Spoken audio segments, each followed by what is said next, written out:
In this video, we're going to talk a little bit about what is an agency. What do we mean when we talk about an administrative agency? So we're typically talking about an executive branch agency. So maybe in your civics classes or government classes in public school or college, you learn that we have three basic branches of government in our society: the legislative, the executive, and the judiciary. And so now the executive branch, it's not just one person, and it's not just a posse of people that go around enforcing the laws.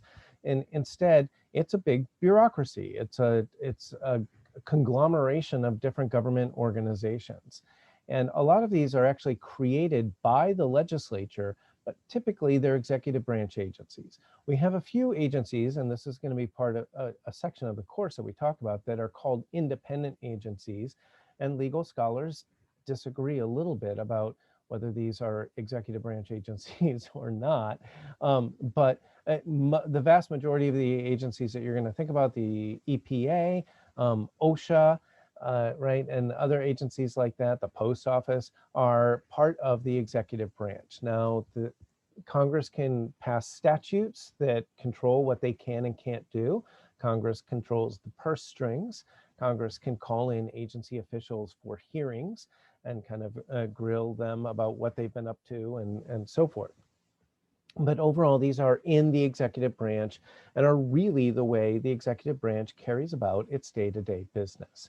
Now, I have a couple of slides, and these are diagrams from the casebook that I'm using, the Mashaw casebook. And the first is a hypothetical agency, and this is just to give you a simple idea. Typically, we're going to call this the XYZ agency. Okay, and typically the top of the agency, there's one person. In most executive branch agencies, we might call this person the secretary, if it's a cabinet position, or the director, and sometimes just the administrator. They have various titles. Here we're going to call this the administrator, and this is almost always someone appointed directly by the chief executive, the president if it's a federal agency, or the governor if it's a state agency. Not always. In some states, some of these directors might actually be elected officials, but we can talk about that later too. Then there's sometimes a number two person, or even a few of like the people in the second tier. And again, these are typically political appointees. Then everything below this on our chart are the people we're going to subdivide kind of by function. As you can see, we're going to have an enforcement wing. We're going to have a wing that does plans and programs, but does things studying for the future, evaluates the effectiveness of policies, and tries to get a picture or an idea of whether there's widespread violations or a lot of compliance or non-compliance going on. We might have another subdivision that actually is focused on drafting rules and regulations and trying to get the verbiage just right and set standards, safety standards and things like that, just the way they're supposed to be, or optimize them. We're going to have, for some of these agencies, we're going to have hundreds or even thousands of employees. And that means we're going to have people managing those employees, doing payroll and human resources and benefits, and hiring and firing the lower level employees.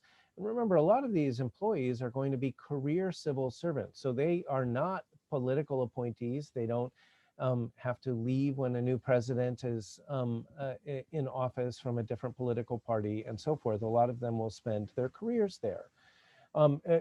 Agencies have legal issues, not just about the laws that they enforce, but even internal legal issues, as you might expect, because they're just a large organization that has real estate, so parking lots, all sorts of things that befall any large entity or organization, and they need lawyers.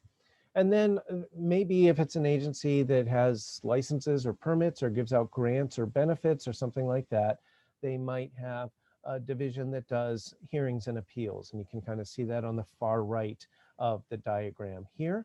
And then here's an older diagram from the Environmental Protection Agency. And in some ways, it's a little more complex because you can see we have it's a little top heavy. In other words, we're going to have some people at the top who are either direct political appointees picked by the president or in this case, it's the EPA.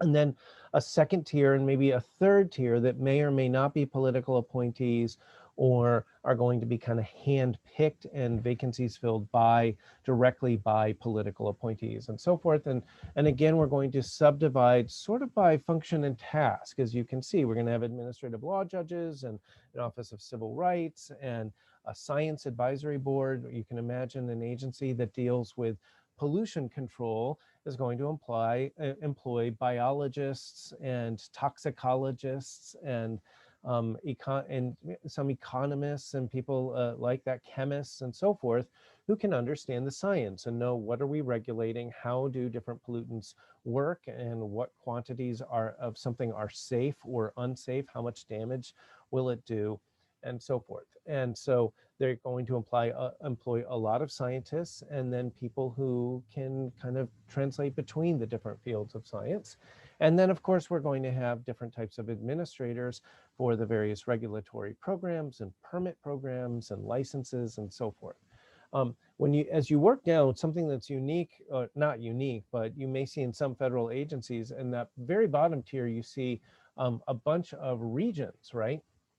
And here it has 10 regions, and some agencies may have 12, or it may fluctuate over time, where they'll have a regional office. Our regional office for the EPA in Texas is actually located in Dallas.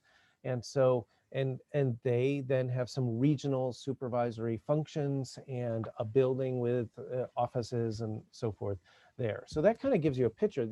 Some of these are large entities. The other thing to keep in mind about agencies is some agencies are sort of on the government org chart under other agencies. So Health and Human Services actually functions as a large umbrella agency or cabinet position that includes very large important agencies like the Social Security Administration or the FDA or the CDC.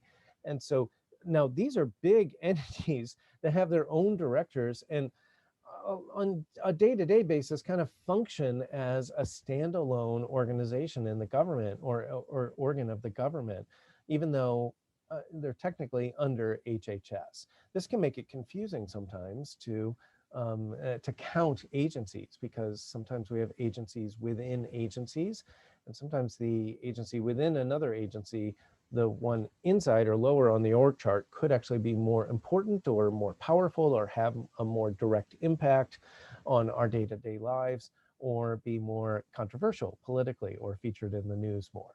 Okay, that's enough about what agencies are and how they work.